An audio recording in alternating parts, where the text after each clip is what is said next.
You're listening to More Than Steps, the podcast where we geek out on how belly dance works, one coffee run at a time.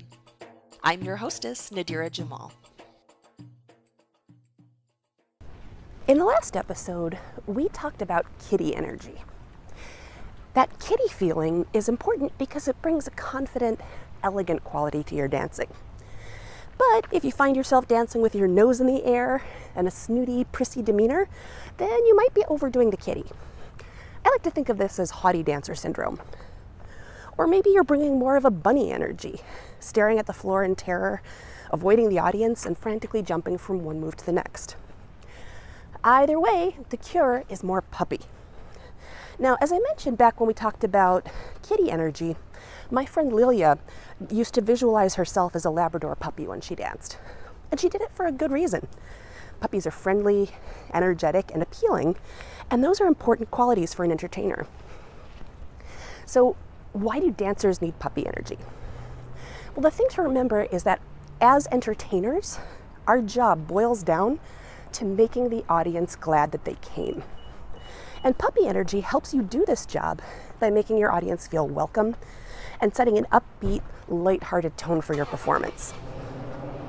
Now, at party and restaurant gigs, this means getting the audience into the party spirit. At a more formal stage show, it helps break the ice and get the audience involved.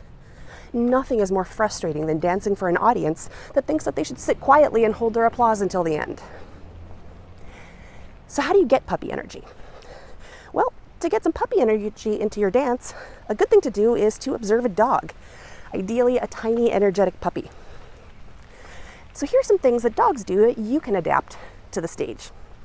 The first is to mark your territory. When a puppy enters a new place, they immediately explore the entire space. They sniff around for signs of other dogs and then mark their territory. We can do the same thing, minus the fire hydrant, by circling the stage once or twice at the beginning of the show. Another technique is to sniff everybody. In a room full of people, a dog will inevitably run around the room and sniff each person in greeting. And you can do the same. At some point during your show, or in your introduction if you're doing a longer set, visit each section of the audience. You don't have to go among the tables, although that can be nice depending on the circumstances. Just make sure that you spend some time with the left side of the stage and focus on that piece of the audience for a while. Then at some point in your show, do the same thing. Go down stage right and visit with that group. Make sure you spend some love on the center too. Just try to give equal time to each section so that nobody feels left out. And our third technique is to get personal. That is another thing that is so appealing about puppies, is they come up to you, they wag their tail, maybe even jump up and lick your face. Now, obviously you should not lick your audience, but you can single someone out. Singling out one person adds a personal touch to the performance that actually makes everyone feel included. So choose a member of the audience, stand near them, but not too close, 2 arms length away is plenty. Make eye contact and smile at them, focusing all of your attention on them as you dance for a moment. Then at some point during your show, do it again in a different part of the room. But there is one important thing to remember. Don't be a crotch sniffer. It's good to get personal, but not too personal. A waggling tail is adorable, but when a puppy tries to sniff your crotch, it's embarrassing and intrusive. So don't single out someone who doesn't want to participate. It's safest to choose a target who is obviously receptive. Maybe they're dancing in their seat, clapping along, beaming at you. Or you can pick someone who relaxes and opens up as soon as you smile at them. These are all signs that they're receptive to being singled out, not afraid of it. Now, if you're thinking, but I'm too shy to do the puppy, just remember that the great thing about the puppy energy is that it gives you permission to be friendly and outgoing, even if you're shy. You may not be the kind of person who goes up to a stranger and smiles, but you're not you, you're the puppy. And once you let go and let the puppy take over, you'll tap into a great source of performance energy, because nothing boosts your confidence like making somebody smile.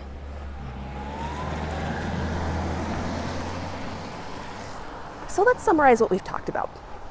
If you're suffering from haughty dancer syndrome or stage fright, try bringing more puppy energy into your dancing. The puppy's friendliness and energetic mood is critical for an entertainer since it makes the audience feel welcome and gets them into the party spirit. To bring puppy energy into your dance, mark your territory, visit the different areas of the audience, and single out a couple of individual people. Just avoid being a crotch sniffer by choosing people who actually want to participate. And if you think you're too shy, remember, it's not you getting personal, it's the puppy, the adorable, appealing, lovable puppy. So if you'd like to put this into practice, a good next step is to make a mix of a few of your favorite entrance songs. Practice marking your territory. Maybe identify a good place in the music to visit different sections of the audience or to single someone out. And there is no right answer to this. It's purely a matter of taste and personal style. But getting familiar with where you feel those things are appropriate will really help develop your instincts for when to do those on stage. Master this, and the audience will wish that they had tails to wag too. Now, if you'd like even more help putting this into practice, the newest member of the Belly Dance Geek team, Heather Wayman, has put together a video for you where she will walk you through doing the same combination with both kitty and puppy energy so you can contrast the two effects. You'll find those on the show page for this episode over at bellydancegeek.com. And if you like what you're hearing, please leave us a review on iTunes. It helps other people find the podcast, and it helps us out too. Thanks for listening. For more geektacular resources, visit bellydancegeek.com.